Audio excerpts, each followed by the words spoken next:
Bismillahirrahmanirrahim. Assalamualaikum warahmatullahi wabarakatuh. Terima kasih sebelumnya kami dari kelompok 4 mata kuliah metodologi penelitian kelas PPA 2019 mohon izin untuk mempresentasikan topik mengenai penelitian kuantitatif.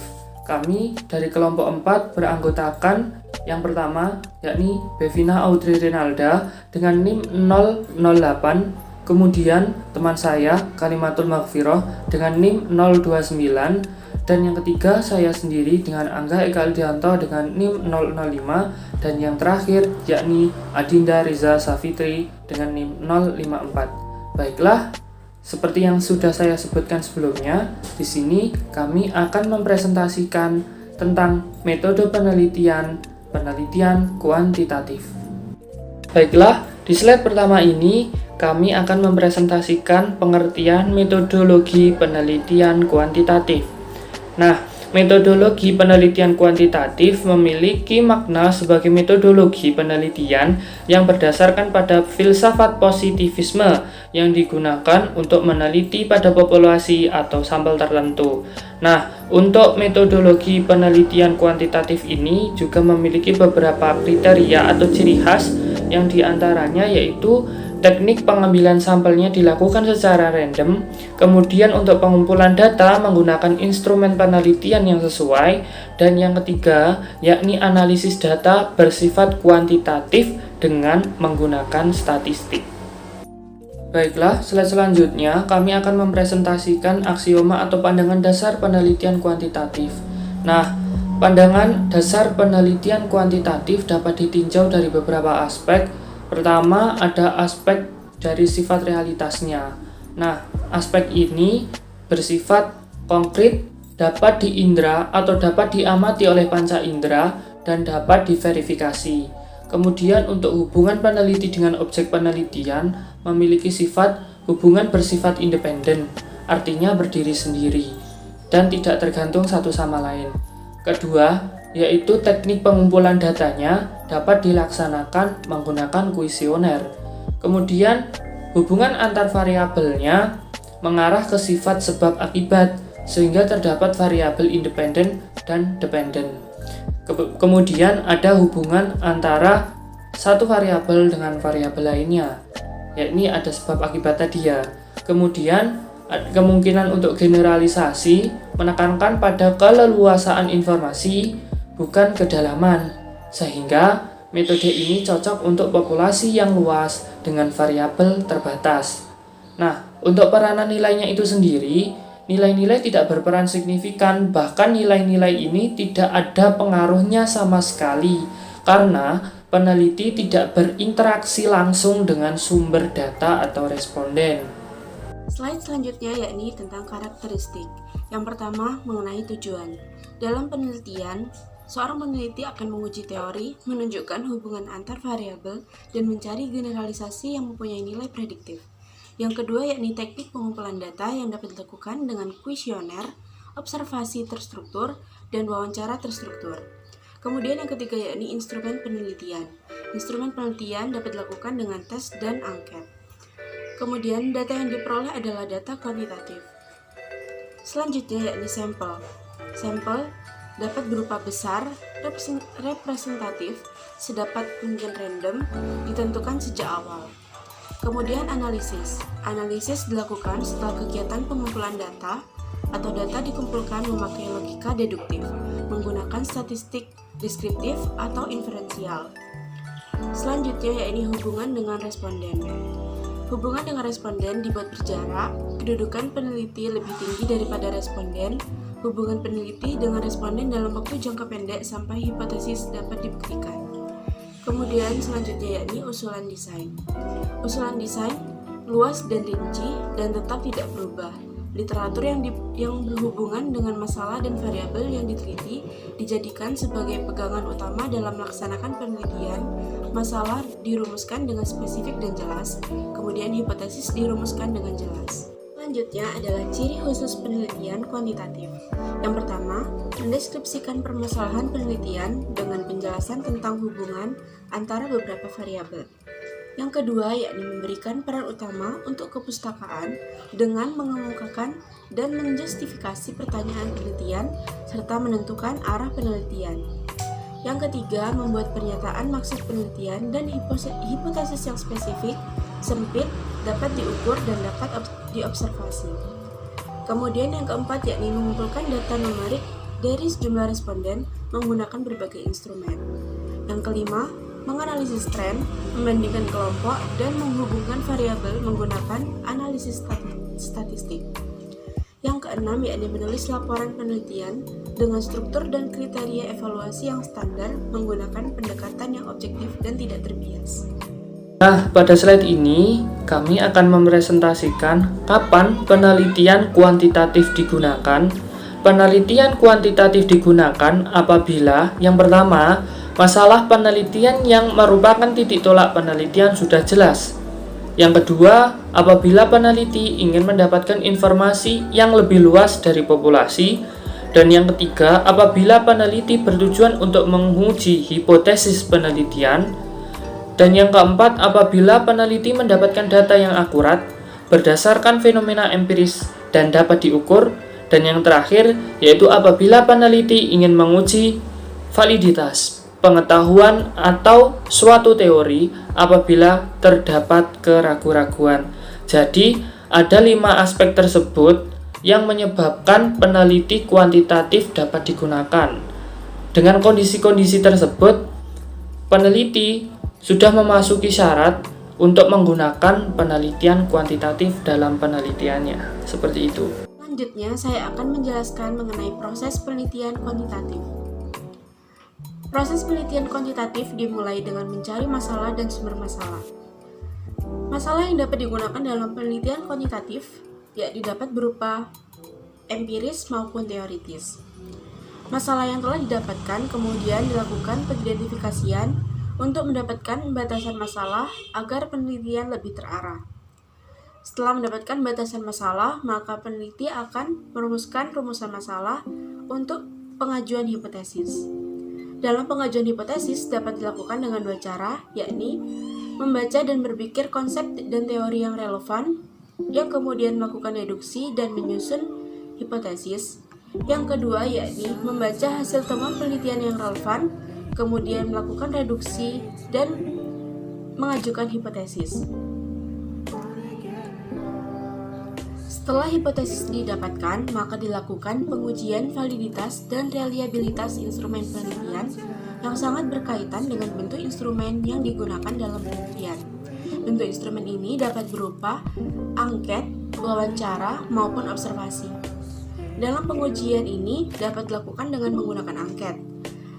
Dalam penggunaan angket, dilakukan pengumpulan data atau sampling. Setelah data didapatkan, maka dilakukan analisis data yang dikaitkan dengan relevan dan jenis data atau pengujian hipotesis. Dalam pengujian hipotesis ini dikaitkan dengan data yang diperoleh, kemudian dilakukan analisis sehingga mendapatkan sebuah fakta baru mengenai penelitian yang kemudian disebut dengan temuan penelitian. Temuan penelitian ini disandingkan dengan hipotesis yang kemudian menolak atau menerima hipotesis. Apabila data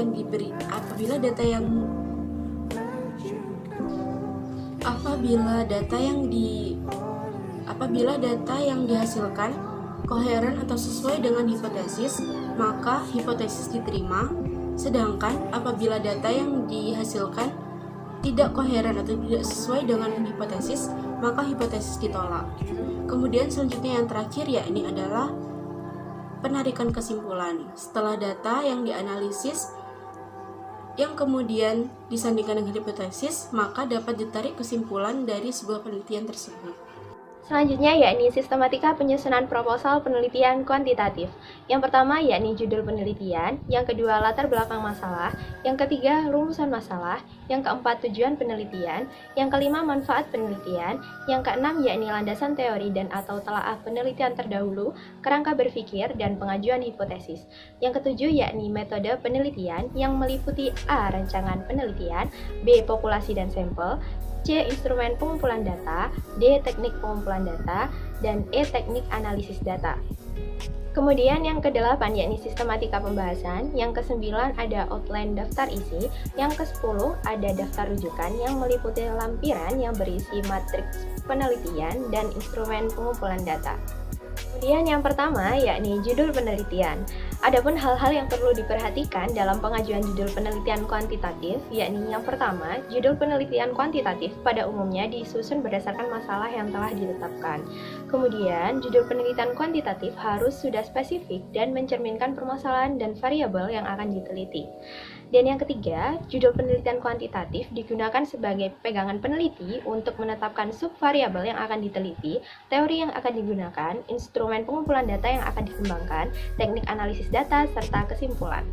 Dan yang keempat, dalam pengajuan judul proposal penelitian kuantitatif, peneliti harus melampirkan proses data matriks penelitian. Pada umumnya, lembar matriks penelitian kuantitatif berbentuk tabel yang berisi judul penelitian, variabel penelitian, subvariabel, indikator, serta rumusan masalah. Selanjutnya yakni yang kedua, latar belakang masalah. Dalam bagian ini berisi tentang peristiwa yang terjadi pada objek yang akan diteliti. Namun, peristiwa tersebut ada penyimpangan dari standar keilmuan atau teori. Nah, penyimpangan ini perlu ditunjukkan dengan bukti yang valid.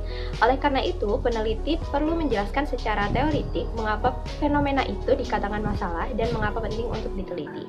Nah, dalam bagian ini juga, setelah peneliti menemukan masalah, sumber masalah, serta menjelaskan secara teoritik mengapa dikatakan masalah, peneliti juga perlu menjelaskan secara singkat beberapa konsep atau teori yang menjelaskan beberapa faktor mengapa masalah itu bisa terjadi. Nah, dari sini nanti akan ditemukan variabel-variabel independen.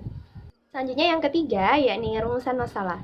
Rumusan masalah merupakan pertanyaan yang lengkap dan rinci mengenai ruang lingkup masalah yang akan diteliti berdasarkan identifikasi dan pembatasan masalah. Rumusan masalah ini hendaknya disusun secara singkat, padat, jelas, dan dituangkan dalam bentuk kalimat tanya. Rumusan masalah yang baik akan menempatkan variabel-variabel atau sub-subvariabel yang diteliti, jenis atau sifat hubungan antara variabel-variabel dan antara subvariabel tersebut. Selain itu, rumusan masalah sebaiknya dapat diuji secara empiris, yang artinya memungkinkan dikumpulkannya data untuk menjawab pertanyaan yang diajukan. Selanjutnya, yang keempat, yakni tujuan penelitian. Tujuan penelitian mengungkapkan sasaran yang ingin dicapai dalam penelitian. Isi dan rumusan tujuan penelitian mengacu pada isi dan rumusan masalah penelitian. Adapun perbedaan antara rumusan masalah penelitian dengan rumusan tujuan penelitian, yakni jika rumusan masalah penelitian dituangkan dalam bentuk kalimat tanya, sementara itu jika rumusan tujuan penelitian dituangkan dalam bentuk kalimat pernyataan. Kemudian yang kelima yakni manfaat penelitian. Pada bagian ini ditunjukkan manfaat atau pentingnya penelitian baik secara teoritis maupun praktis. Selanjutnya yang keenam yakni landasan teori dan atau telaah hasil penelitian terdahulu, kerangka berpikir dan pengajuan hipotesis. Deskripsi teori dalam penelitian kuantitatif merupakan teori relevan yang menguraikan variabel yang diteliti, serta sebagai dasar untuk memberikan jawaban sementara terhadap rumusan masalah yang telah diajukan oleh peneliti. Jumlah teori yang dikemukakan akan bergantung pada variabel yang akan diteliti. Jika variabelnya ada 4, maka jumlah teori yang digunakan juga ada 4. Oleh karena penelitian kuantitatif ini bertujuan untuk menguji teori, maka teori yang digunakan harus sudah jelas, karena teori ini nantinya berfungsi untuk memperjelas masalah yang akan diteliti, kemudian sebagai dasar untuk merumuskan hipotesis, dan sebagai referensi untuk merumuskan instrumen penelitian. Nah, selain memerlukan landasan teori, peneliti juga memerlukan dukungan telaah hasil penelitian sebelumnya yang ada kaitannya dengan variabel yang akan diteliti.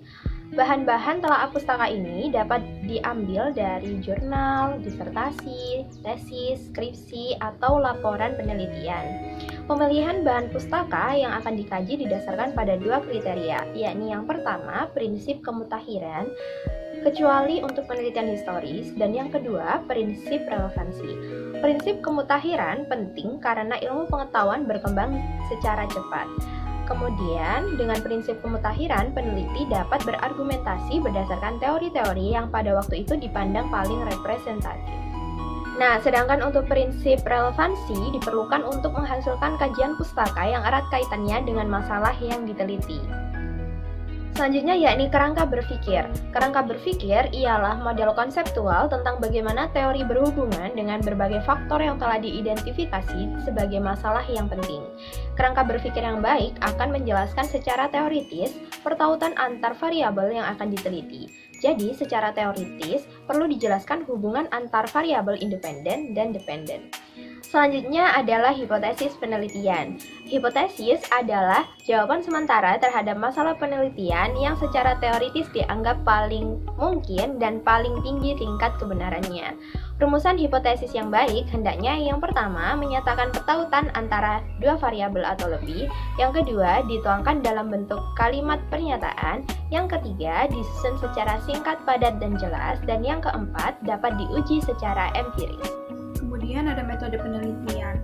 Yang pertama ada rancangan penelitian yang biasanya disesuaikan dengan hipotesis penelitian.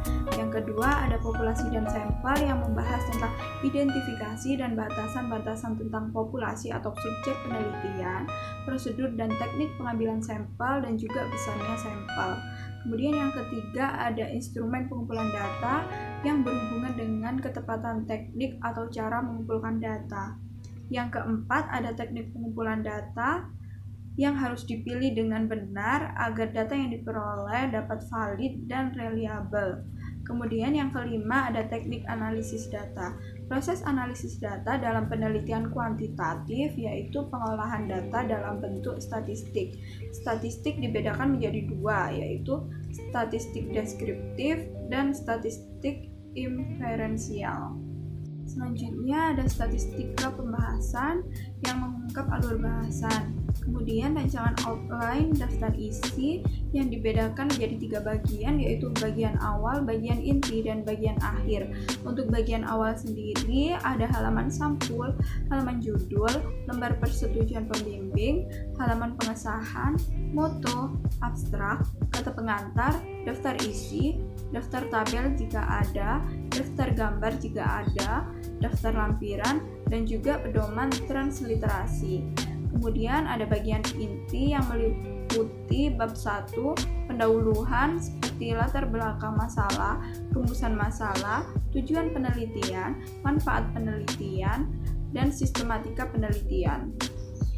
Kemudian ada bab 2, landasan teori dan atau telaah hasil penelitian terdahulu, kerangka berpikir dan penetapan hipotesa yang meliputi deskripsi teori dan atau telaah hasil penelitian terdahulu, kerangka berpikir dan juga pengajuan hipotesis.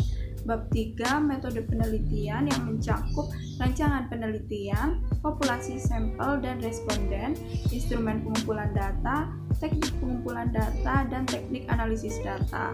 Untuk bab 4, temuan dan hasil penelitian mencakup gambaran umum lokasi penelitian, deskripsi data, analisis data, dan juga pembahasan dan interpretasi. Kemudian ada bab 5, penutup, yang meliputi kesimpulan dan saran.